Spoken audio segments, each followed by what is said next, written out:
हाँ बेटा, अपन वंशागति का आणविक आधार पढ़ रहे हैं। इसमें अपन अब तक डीएनए की संरचना के बारे में पढ़ा है।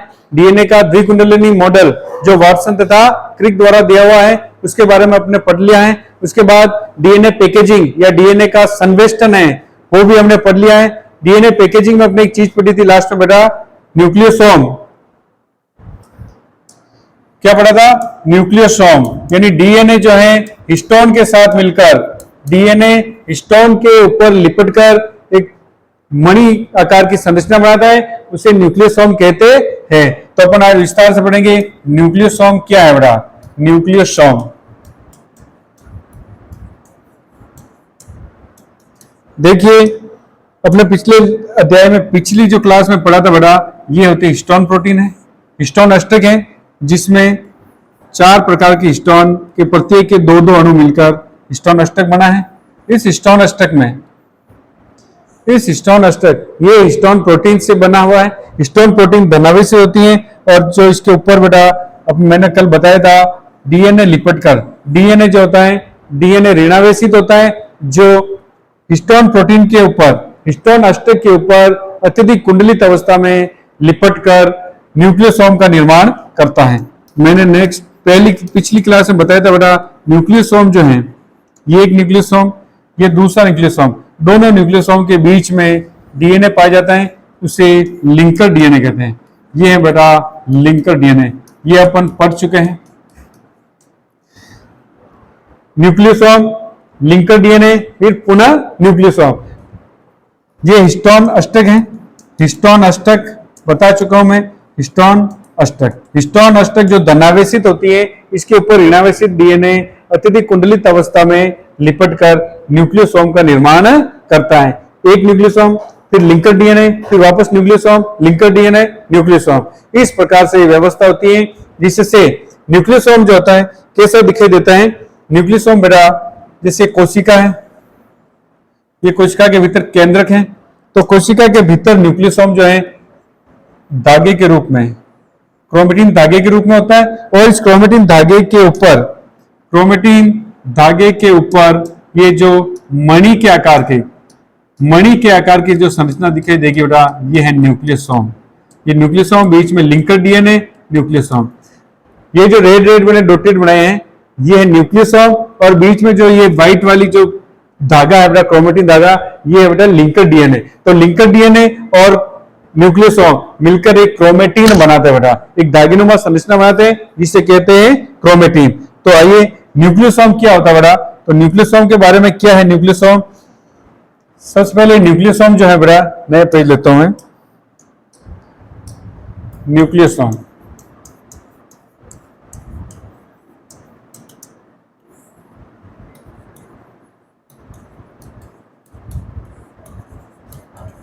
न्यूक्लियोसोम तो किससे मिलकर बनता है बेटा न्यूक्लियोसोम।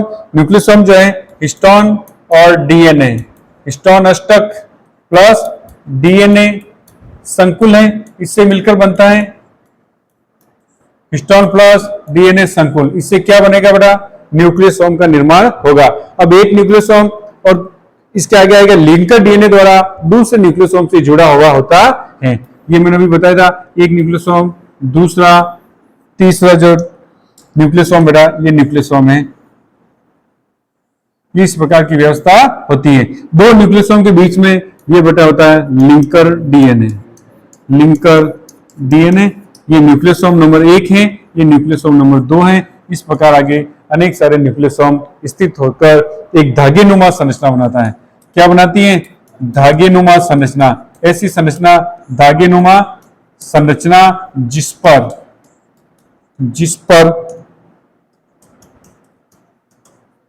मणिका स्थित हो, जिस पर क्या स्थित हो, मणिका, छोटी छोटी गोलाकार संरचनाएं स्थित हो, उसे कहते हैं बेटा न्यूक्लियोसोम। देखिए, अभी मैंने पहले वाली स्लाइड में बताया था बेटा, ये जो है एक दागिनुमा संरचना है, इसके ऊपर मणिका आकार के क्या है, न्यूक्लियोसोम है। तो न्यूक्लियोसोम जो है बेटा कैसे बना है, हिस्टोन और डीएनए संकुल जो मिलकर बनेगा न्यूक्लियोसोम। न्यूक्लियोसोम दागिनुमा संरचना जिसमें मणिका स्थित होती है, यानी संरचना को बीड्स ऑन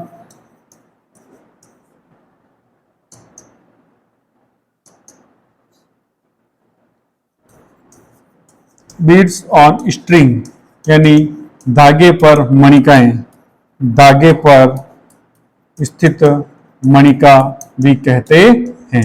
देखिए बेटा अब आगे, ये जो न्यूक्लियोसोम है, न्यूक्लियोसोम, लिंकर डीएनए, न्यूक्लियोसोम, ये मिलकर बनेगा बेटा क्रोमेटिन। एक धागेनुमा संरचना बना रही है, इनका समवेष्टन होगा। क्या होगा? समवेष्टन। समवेष्टन पैकेजिंग होगी इनकी बेटा।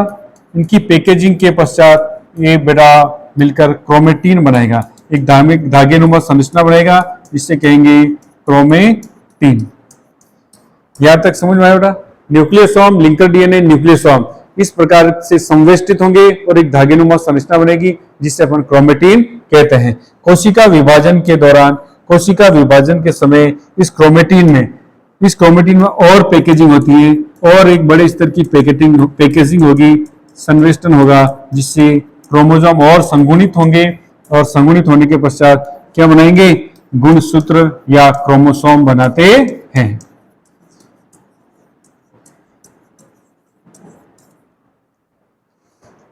न्यूक्लियोसोम और लिंकर डीएनए संगुणित होकर बेटा धागेनुमा संरचना बनेगी, वो क्रोमेटिन है। क्रोमेटिन कोशिका विभाजन के समय और संगुणित होता है, यानी इसमें और पैकेजिंग होती है। पैकेजिंग यानी ये और सघन रूप से पास पास स्थित होते हैं, जिससे गुणसूत्र का निर्माण होता है। अब देखिए बेटा, एक जो न्यूक्लियोसोम है, एक न्यूक्लियोसोम में डीएनए लिपटा हुआ है, डीएनए लिपटा हुआ है हिस्टोन पर, तो ये एक न्यूक्लियोसोम हुआ। तो एक न्यूक्लियोसोम में कितना डीएनए स्थित होता है? एक न्यूक्लियोसोम में डीएनए की लंबाई कितनी होती है? या अपन यह कह सकते हैं कि एक डीएनए में एक न्यूक्लियोसोम में कितने क्षारक युग्म का डीएनए पाया जाता है? तो बेटा याद रखना है, एक न्यूक्लियोसोम में लगभग 200 क्षार युग्म, बीपी बेस पेयर या क्षार युग्म वाला डीएनए पाया जाता है। एक न्यूक्लियोसोम में 200 क्षारक युग्म का डीएनए पाया जाता है। तो मैंने बताया था, कोशिका विभाजन के समय क्रोमेटिन धागे और अत्यधिक संगुणित होकर और अत्यधिक पैकेजिंग होकर क्या बना देते हैं?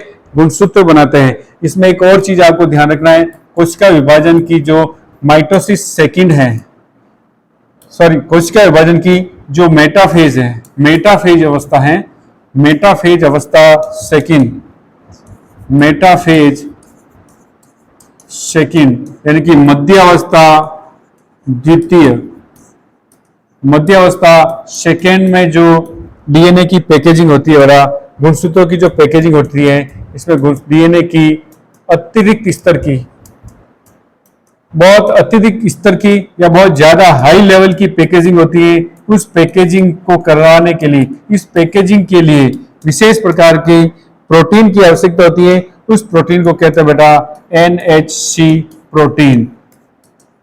ये ध्यान रखना है, NHC प्रोटीन डीएनए की हाई लेवल की या अतिरिक्त स्तर की पैकेजिंग जो कब होती है?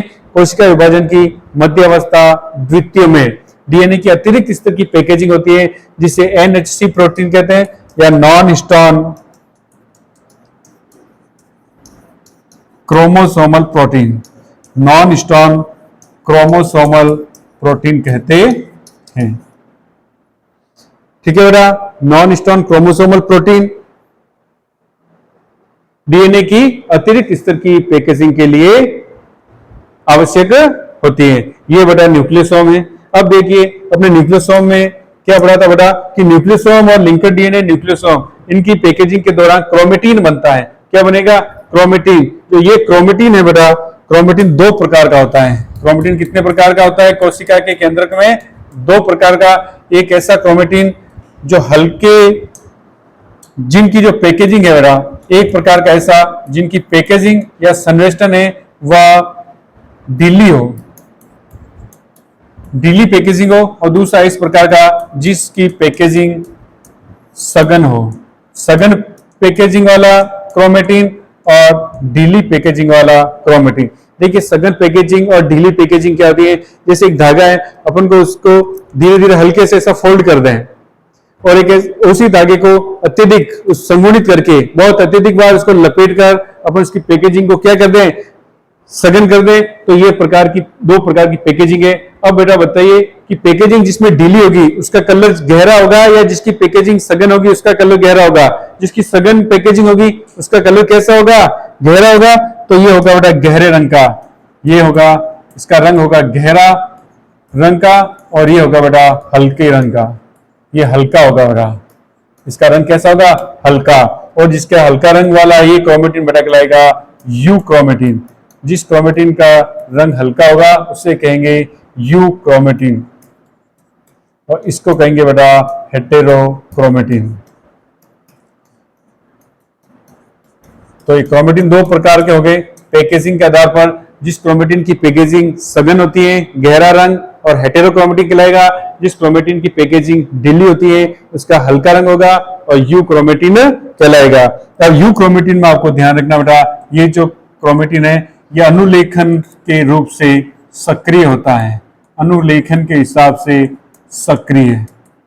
यू क्रोमेटिन अनुलेखन में सक्रिय होता है बेटा, ये अनुलेखन के रूप से निष्क्रिय होगा, इसमें ये अनुलेखन में भाग नहीं लेता है, अनुलेखन के रूप से क्या होगा? निष्क्रिय। तो ये याद रखना बेटा आपको।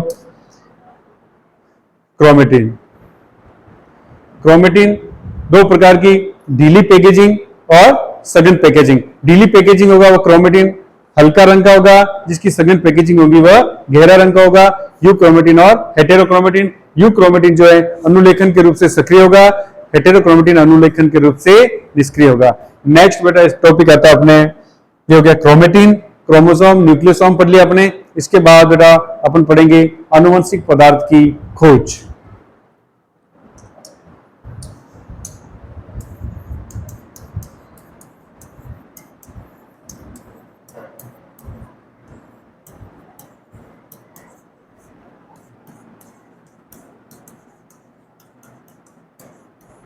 आनुवंशिक पदार्थ की खोज, देखिए इसमें अपन क्या पढ़ेंगे? आनुवंशिक पदार्थ की खोज। इसमें क्या हुआ? वैज्ञानिकों ने उस पदार्थ का पता लगाने की कोशिश की और उस पदार्थ का पता भी लगाया जो जीवों की कोशिकाओं में आनुवंशिक पदार्थ के रूप में कार्य करता है। तो आनुवंशिक पदार्थ की खोज के संबंध में बेटा तीन प्रयोग है, तीन प्रयोग है। पहला प्रयोग है बेटा रूपांतरण सिद्धांत,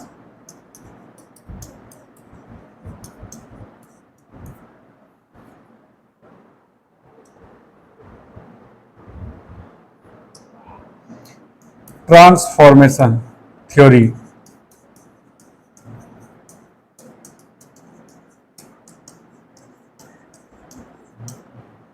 दूसरा सिद्धांत है बेटा हर्शे, दूसरा बेटा प्रयोग एवेरी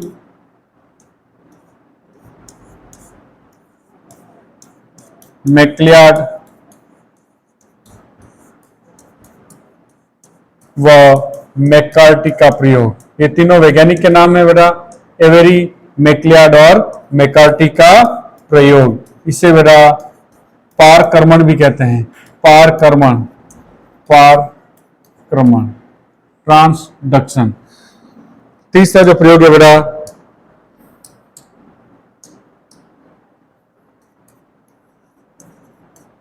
हर्शे व चेस का प्रयोग, हर्शे और चेस एक्सपेरिमेंट। देखिए तीनों जो प्रयोग हैं, रूपांतरण का जो प्रयोग है बेटा, रूपांतरण सिद्धांत है ग्रिफिथ वैज्ञानिक ने दिया था। किसने दिया था? ये अभी पढ़ेंगे अपन अलग अलग एक एक करके। ग्रिफिथ ने सबसे पहले 1928 में आनुवंशिक पदार्थ की खोज से संबंध में जो सिद्धांत दिया है रूपांतरण सिद्धांत, वो ग्रिफिथ ने दिया था। दूसरा जो सिद्धांत है बेटा पारक्रमण, ये जो सिद्धांत दिया है एवेरी, मैक्लियार्ड और मैकार्टी ने 1933 से 44 के बीच में रहा, याद रखना है। हर्शे व चेस ने अपना प्रयोग किया था बेटा 1952 पे। तो चलिए अपन आनुवंशिक पदार्थ की खोज के संबंध में जो तीनों प्रयोग हैं अलग अलग वैज्ञानिकों द्वारा दिए गए तीनों प्रयोग का अपन विस्तार से अध्ययन करेंगे। तो पहला प्रयोग है बेटा रूपांतरण का सिद्धांत।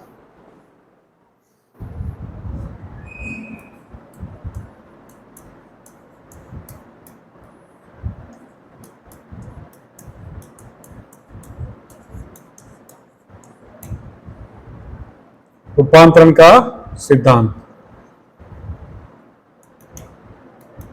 Transformation theory.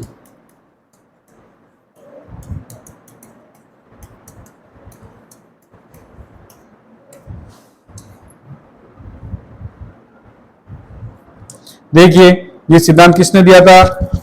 ग्रिफिथ नामक वैज्ञानिक ने। ग्रिफिथ 1928 में। ठीक है, देखिए इस सिद्धांत को पढ़ने से पहले बेटा ग्रिफिथ ने प्रयोग किया था। इसमें आपको क्या याद रखना है कि सबसे पहले तो ग्रिफिथ ने जो प्रयोग किया है, ग्रिफिथ ने प्रयोग किया है, किसका यूज किया है? एक जीवाणु का यूज किया है। इन्होंने प्रयोग किस पर किए? जीवाणु पर। उस जीवाणु का नाम है बेटा, क्या नाम है? Streptococcus pneumoniae. Streptococcus pneumoniae. देखिए स्ट्रेप्टोकोकस न्यूमोनी जीवाणु, नाम सुना होगा पहले। न्यूमोनिया रोग का रोगजनक है। यह जीवाणु कौन सा रोग फैलाता है? न्यूमोनिया रोग फैलाता है। तो इन वैज्ञानिक ने, इस वैज्ञानिक ने, ग्रिफिथ ने स्ट्रेप्टोकोकस न्यूमोनी जीवाणु पर प्रयोग किया। इन्होंने देखा कि ये जो जीवाणु है, इस जीवाणु के दो प्रभेद होते हैं या दो प्रकार हो सकते हैं, ऐसे कह सकते हैं अपन। दो प्रभेद कौन कौन से हैं? किस आधार पर? एक ऐसे जीवाणु जिनके द्वारा या जिनके बाहर पॉलीसेकेराइड का आवरण पाया जाता है, और दूसरे ऐसे जीवाणु जिनके बाहर पॉलीसेकेराइड या श्लेष्मा का आवरण नहीं पाया जाता है। तो इस आधार पर दो प्रकार होंगे। एक ये होंगे बेटा, ये से जीवाणु जिनके ऊपर पॉलीसेकेराइड या बहुशर्करा, पॉलीसेकेराइड या हिंदी में लिखते हैं बेटा बहुशर्करा का आवरण उपस्थित, और दूसरे ऐसे जीवाणु जिस पर पॉलीसेकेराइड का आवरण अनुपस्थित। पॉलीसेकेराइड का आवरण अनुपस्थित। पॉलीसेकेराइड आवरण अनुपस्थित। देखिए पॉलीसेकेराइड बहुशर्करा या इसको कहते हैं बेटा ये श्लेष्मा। पॉलीसेकेराइड का जो आवरण है वो श्लेष्मा का बना होता है बेटा। इसमें भी क्या कहेंगे, लिख सकते हैं अपन श्लेष्मा क्या होगी? इसमें अनुपस्थित। इसमें श्लेष्मा उपस्थित, श्लेष्मा अनुपस्थित। तो ऐसे जीवाणु जिनमें श्लेष्मा का आवरण पाया जाता है, ऐसे जीवाणु की जो कॉलोनी है, ऐसे जीवाणु जब समूह में रहते हैं या निवही में आते हैं, तब इनकी जो कॉलोनी होती है बेटा वह चिकनी होती है। इनकी कॉलोनी कैसी होती है? चिकनी कॉलोनी का निर्माण करते हैं। ये कैसी कॉलोनी बनाएंगे? चिकनी कॉलोनी, स्मूथ कॉलोनी बनाएंगे बेटा। ये जो है ये चिकनी कॉलोनी ना बनाकर, क्योंकि इसके चारों ओर इसके ऊपर श्लेष्मा का आवरण नहीं है, तो ये खुरदरी कॉलोनी बनाता है। कैसी कॉलोनी बनाता है? खुरदरी कॉलोनी। अभी खुरदरी कॉलोनी वाले जो जीवाणु हैं, खुरदरी मीन्स रफ, इस प्रकार के जीवाणु को कहते हैं बेटा जिनके चारों श्लेष्मा का आवरण होता है, स्मूथ कॉलोनी बनाते हैं। इसको कहते हैं एस प्रभेद का जीवाणु। एस प्रभेद का जीवाणु, इन जीवाणुओं को कहते हैं आर प्रभेद का जीवाणु। तो समझ में आया आपके कि रूपांतरण प्रयोग, रूपांतरण का सिद्धांत ग्रिफिथ ने किया था। रूपांतरण प्रयोग या रूपांतरण का सिद्धांत, ये प्रयोग किसने किया? ग्रिफिथ ने किया था। इस प्रयोग में किस जीव का प्रयोग किया? इसने जीवाणु पर प्रयोग किया। कौन सा जीवाणु? Streptococcus pneumoniae. स्ट्रेप्टोकोकस न्यूमोनी आवरण के आधार पर दो प्रकार के होते हैं। ऐसे जीवाणु जिनके बाहर बहुशर्करा या श्लेष्मा का आवरण पाया जाता है, दूसरे ऐसे जिनके बाहर बहुशर्करा या आवरण श्लेष्मा का आवरण नहीं पाया जाता है। इसके आधार पर दो प्रकार के हैं।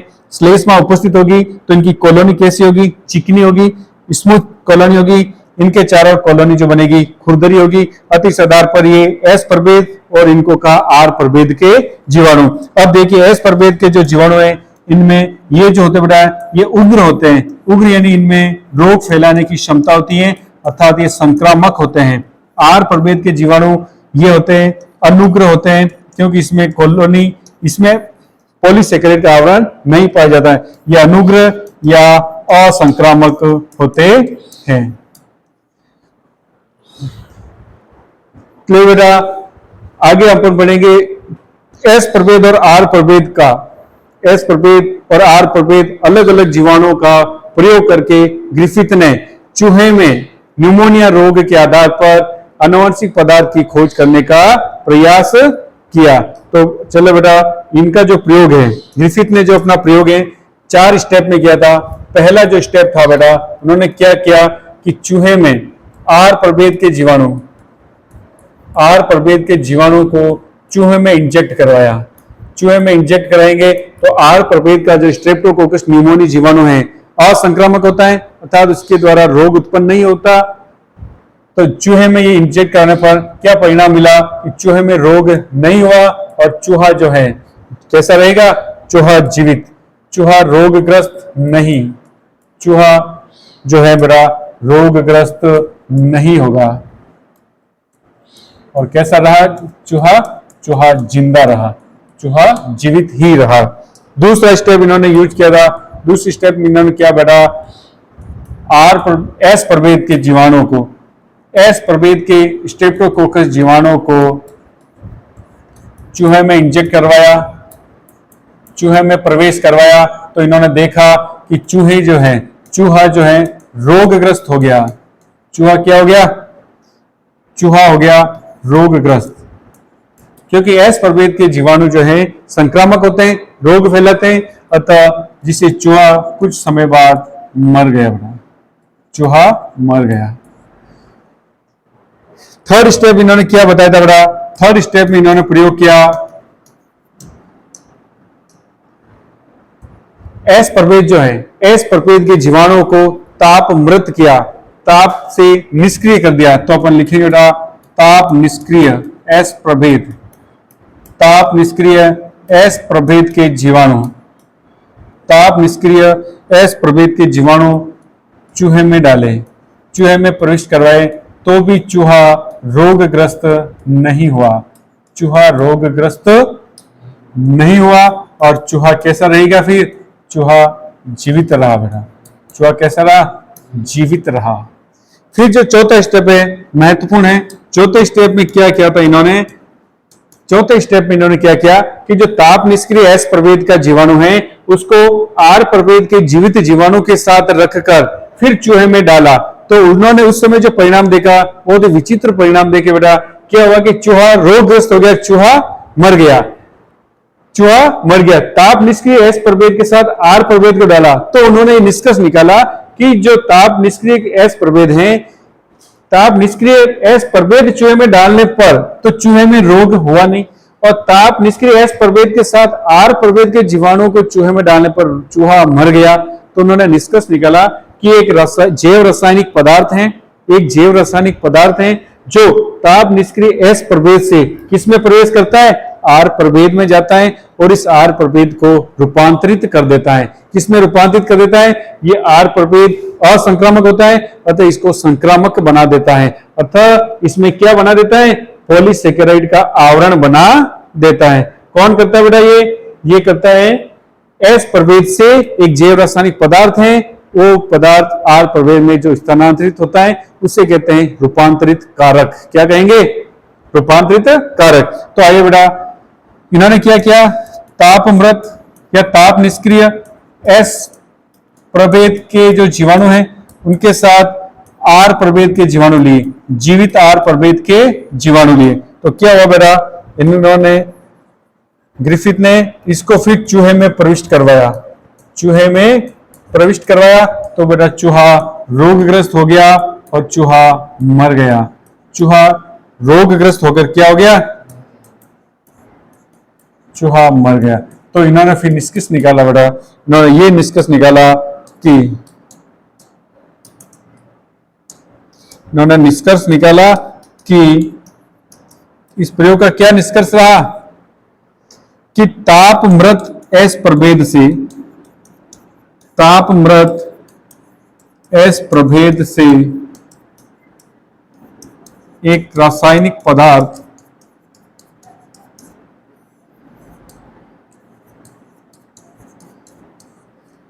आर प्रभेद में प्रवेश कर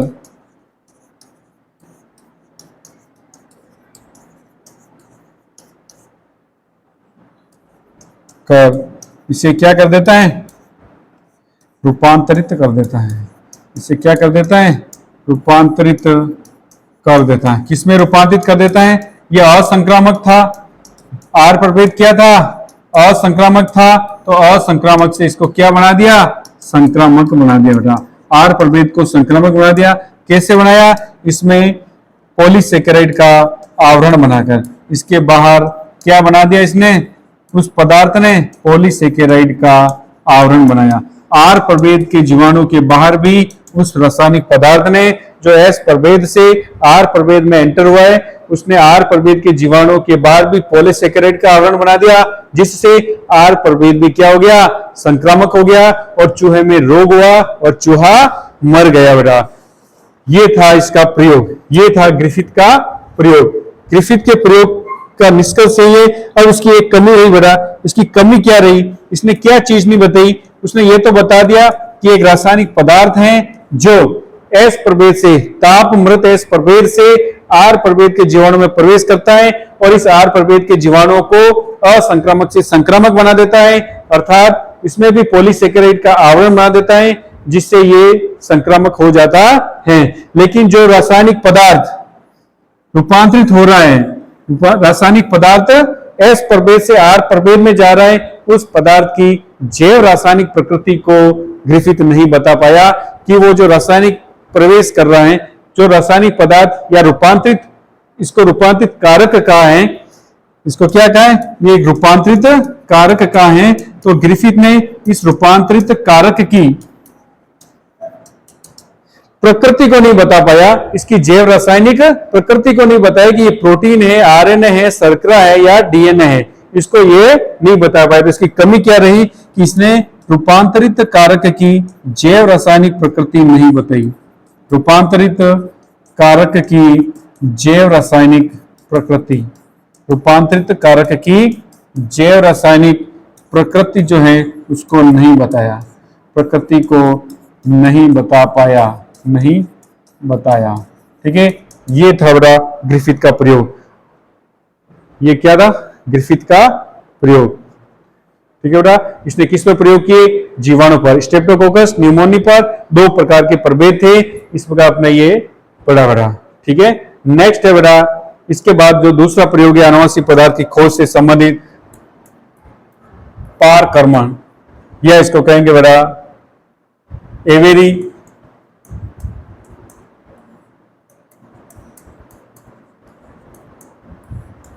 मैक्लियड व मैकार्टी, एवेरी मैक्लियड व मैकार्टी का प्रयोग। तीन वैज्ञानिक है बेटा,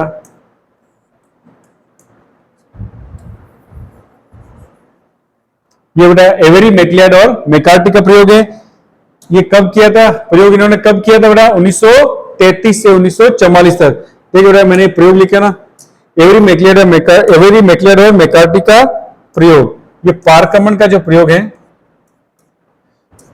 हर्शे व चेस का जो प्रयोग किया होता है उसको कहते हैं पारकर्मण। इस प्रयोग का नाम यही है, एवेरी मैक्लियड और मैकार्टी ने प्रयोग किया था। और इस प्रयोग में इसने क्या यूज किया, इस प्रयोग की विधि क्या थी, कौन सा प्रयोग किया था इन्होंने, इन तीनों वैज्ञानिकों ने 1933 से 44 के मध्य प्रयोग किया। विधि कौन सी थी बेटा, इन्होंने प्रयोग करने का जो तकनीक थी वो तकनीक थी बेटा एंजाइमिक विधि, एंजाइम विधि। कौन सी विधि, एंजाइम विधि तकनीक के आधार पर मैक्लियड, मैकार्टी तथा एवेरी का प्रयोग था। Enzymatic method, enzymatic method. इस मेथड में इन्होंने क्या किया बेटा, इस मेथड में इन्होंने क्या किया, देखिए ग्रिफिथ ने कहां तक बताया था, ग्रिफिथ ने बताया था कि ये ताप मृत एस प्रभेद और आर प्रभेद है, ये चूहे में जाएगा, मृत ताप एस प्रभेद से एक रूपांतरित कारक आर प्रभेद में प्रवेश करेगा और आर प्रभेद को रूपांतरित करेगा, फिर आर प्रभेद चूहे को रोगग्रस्त बना देगा। तो इन्होंने क्या किया बेटा, इन्होंने देखिए ये जो तापमृत एस प्रभेद है, तापमृत एस प्रभेद, इसके साथ जो जीवित आर प्रभेद था, जीवित आर प्रभेद का जीवाणु था, इनको चूहे में डालने से पहले, इनको चूहे में इंजेक्ट करने से पहले अलग अलग तीन प्रकार से एंजाइमों द्वारा उपचारित किया। कितने प्रकार से? 3 प्रकार से एंजाइमों द्वारा उपचारित किया मतलब इसका डाइजेशन करवाया। इसमें सबसे पहले प्रोटीएजेज एंजाइम से पाचित करवाया था। कौन से एंजाइम से? प्रोटीएजेज। देखिए प्रोटीजेज एंजाइम से इसको डाइजेस्ट करवाया, पाचित करवाया। तो इस जो रूपांतरित कारक हैं, जो रूपांतरित कारक एस प्रभेद से, मृत एस प्रभेद से आर प्रभेद में जो जा रहा है, उसमें अगर प्रोटीन होगा वो तो प्रोटीएजेज जो एंजाइम है, प्रोटीन का पाचन करने वाला है, उसका ये डाइजेस्ट कर लेगा और रूपांतरण क्या होगा? रूपांतरण नहीं होगा। लेकिन इन्होंने देखा कि तापमृत एस प्रभेद और आर प्रभेद को प्रोटीएज से डाइजेस्ट करवाने पर रूपांतरण हुआ, यानी कि चूहे में रोग हुआ और चूहा मर गया। फिर इन्होंने दूसरा एंजाइम आरएनएज एंजाइम प्रोटीन प्रकृति का एंजाइम है जो आरएनए का पाचन करता है। आरएनए से पाचित करने के पश्चात भी चूहे में देखा कि चूहा मर गया और रूपांतरण हुआ। तो इन्होंने बताया कि जो रूपांतरित कारक है वह प्रोटीन नहीं हो सकता है, न ही आरएनए हो सकता है। फिर तीसरी बार इन्होंने डीएनए एंजाइम से पाचित करवाया। डीएनए एंजाइम से पाचित करवाने पर क्या देखा कि रूपांतरण नहीं हुआ, चूहा मरा नहीं, चूहे में रोग नहीं हुआ, क्योंकि रूपांतरित होने वाला पदार्थ डीएनए था और उस डीएनए एंजाइम जो है उसने पाचित कर लिया, रूपांतरण हुआ नहीं और चूहे में रोग हुआ नहीं। अतः रूपांतरण नहीं हुआ। क्यों नहीं हुआ बेटा? क्योंकि डीएनए ही आनुवंशिक पदार्थ था या डीएनए ही रूपांतरित कारक था। तो इन्होंने सिद्ध किया बेटा कि इनका निष्कर्ष क्या था? इन्होंने एंजाइम विधि द्वारा यह बताया कि रूपांतरित जो पदार्थ हैं, रूपांतरित कारक हैं, उस रूपांतरित कारक की जैव रासायनिक प्रकृति क्या है? रूपांतरित कारक की जैव रासायनिक प्रकृति बताई बेटा डीएनए। जैव रासायनिक प्रकृति बताई और वो जैव रासायनिक पदार्थ कौन सा है बेटा? डीएनए है। ये भी प्रयोग जो था, इस प्रयोग के आधार पर भी इन्होंने जो सिद्ध किया है कि रूपांतरित कारक डीएनए अथवा आनुवंशिक पदार्थ क्या है? डीएनए। ये कुछ वैज्ञानिकों ने इसको भी नहीं माना। अतः रूपांतरित कारक डीएनए, अतः जीवों में जो आनुवंशिक पदार्थ हैं वो डीएनए है।